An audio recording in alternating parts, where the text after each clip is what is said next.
PM Modi ने आज संसद में एनडीए के महाविजय की भविष्यवाणी की। पीएम मोदी ने कहा कि देश कह रहा है कि अब की बार एनडीए 400 पार, लेकिन इसके बाद पीएम मोदी ने जो कहा वो अपने आप में एक इतिहास है। मोदी ने लोकसभा चुनाव में बीजेपी को 370 सीटें मिलने की भविष्यवाणी की, वो भी डंके की चोट पर। आज तक किसी प्रधानमंत्री ने इतने भरोसे के साथ चुनाव के बाद अपनी पार्टी की जीत का नंबर नहीं बताया होगा।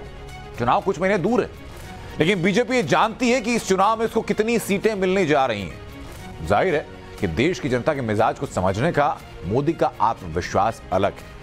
इस रिपोर्ट में आपको बताता हूं कि जो 370 का आंकड़ा पीएम मोदी ने दिया, उस आंकड़े के पीछे की वजह क्या है।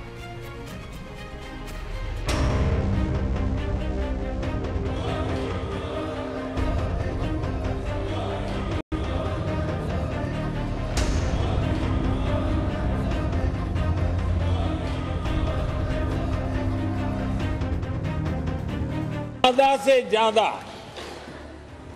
100-125 दिन बाकी है और अब की बार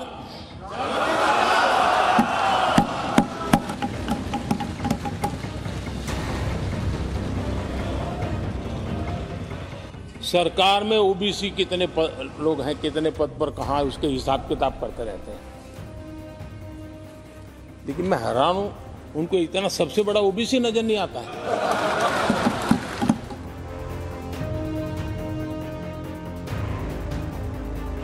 प्लीज,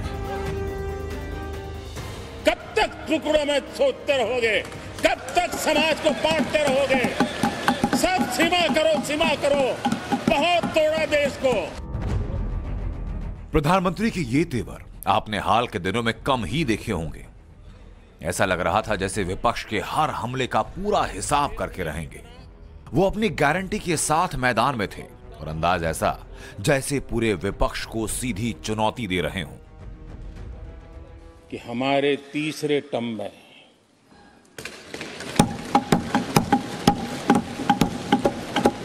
भारत दुनिया की तीसरी बड़ी आर्थिक ताकत बनेगा।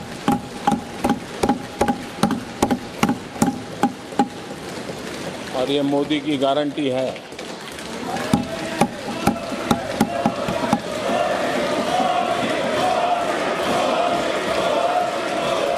राष्ट्रपति के अभिभाषण पर धन्यवाद प्रस्ताव को लेकर हुई चर्चा का जवाब देने खड़े हुए पीएम मोदी ने लोकसभा चुनाव के नतीजे की भी भविष्यवाणी कर डाली। ये बता दिया कि बीजेपी को कितनी सीटें आएंगी और बता दिया कि विपक्ष की जगह कहां पर होगी। सब कुछ सीधे सीधे, ना कोई लाग ना कोई लपेट। देश का मिजाज एनडीए को तो 400 पार कर पाई के रहेगा, लेकिन भारतीय जनता पार्टी को 370 सीट अवश्य देगा। पक्का मानता हूं कि ईश्वर रूपी जनता जनार्दन आपको जरूर आशीर्वाद देगी और आप जिस ऊंचाई पे हैं उससे भी अधिक ऊंचाई पर जरूर पहुंचेंगे और अगले चुनाव में दर्शक दिशा में दिखेंगे। सबसे तीखा निशाना राहुल गांधी को लेकर था। पीएम मोदी ने राहुल गांधी का न नाम लिया न जिक्र किया, लेकिन सब कुछ कह डाला। समझने वाले समझ गए कि इशारा किधर है। मोदी ने कह दिया कि कांग्रेस की वजह से विपक्ष की दुकान बंद होने वाली है। नेता तो बदल गए, लेकिन टेप रिकॉर्डर वही बज रही है, वही बातें, कोई नई बात आती नहीं और पुरानी ढपली और पुराना राग वही चलता रहता है। आपका एक ही प्रोडक्ट बार बार लॉन्च करने के चक्कर में कांग्रेस की दुकान ताला लगने की नौबत आ गई है। और ये दुकान हम नहीं कह रहे, आप लोग कह रहे हैं। आप लोग कहते हैं दुकान खोलिए, सब जगह पे बोलते हैं, दुकान को ताला लगने की बात आई। पीएम मोदी ने राहुल गांधी पर तब सियासी तीर छोड़े जबकि राहुल मणिपुर से मुंबई के बीच न्याय यात्रा पर हैं। इस दौरान राहुल गांधी 15 राज्यों की 110 जिलों से होकर गुजरेंगे। 66 दिनों में 6,700 किलोमीटर की दूरी तय करेंगे।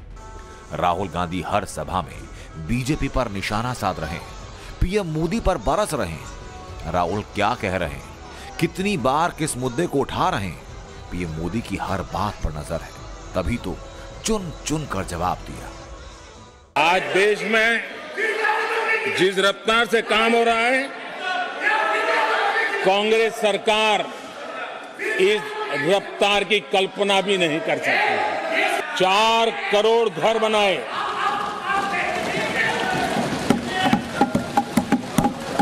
और शहरी गरीबों के लिए 80 लाख पक्के मकान शहरी गरीबों के लिए बने। कांग्रेस, अगर कांग्रेस की रफ्तार से घर बने होते तो क्या हुआ होता, मैं इसका हिसाब लगाता हूं। अगर कांग्रेस की जो रफ्तार थी उस प्रकार से चला होता तो 100 साल लगते, इतना काम करने में 100 साल लगते। पीएम मोदी ने सबसे तल्ख निशाना परिवारवाद को लेकर साधा। नेहरू गांधी परिवार पर चुभते तंज किए। कांग्रेस को एक परिवार की पार्टी बताया। कांग्रेस के साथ खड़े विपक्षी दलों को भी नहीं बख्शा। सवाल यह है कि परिवार ही पार्टियां चलाती है। पक्का है कि ये अध्यक्ष नहीं होगा तो उसका बेटा होगा, ये नहीं होगा तो उसका बेटा होगा।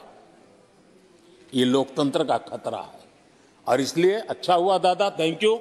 ये विषय कभी बोलता नहीं था, आज बोल दिया मैंने। जब खुद विफल हो गए तो विपक्ष में और भी होनहार लोग हैं, उनको भी उभरने नहीं दिया, क्योंकि फिर मामला और गड़बड़ हो जाए। इसलिए हर बार यही करते रहे कि और भी विपक्षी जो तेजस्वी लोग हैं उनको दबा दिया जाए। पीएम मोदी ने कई कहावतों का सहारा लिया। कभी 9 दिन चले 2.5 कोस का जिक्र किया, तो कभी भानुमति के कुनबे की याद दिलाई। पीएम कहने से नहीं चूके कि विपक्षी अलायंस का अलाइनमेंट बिगड़ चुका है। एक कहावत है हमारे उत्तर प्रदेश में, खास ये कहावत कही जाती है, 9 दिन चले 2.5 कोस।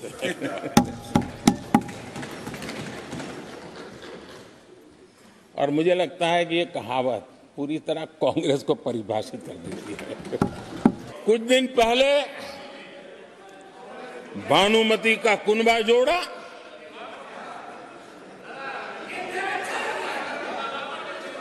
लेकिन फिर एकला चलो रे करने लग गए। कांग्रेस के लोगों ने नया नया मोटर मैकेनिक का काम सीखा है, और इसलिए अलाइनमेंट क्या होता है उसका ज्ञान तो हो गया होगा, लेकिन मैं देख रहा हूं अलायंस का ही अलाइनमेंट बिगड़ गया।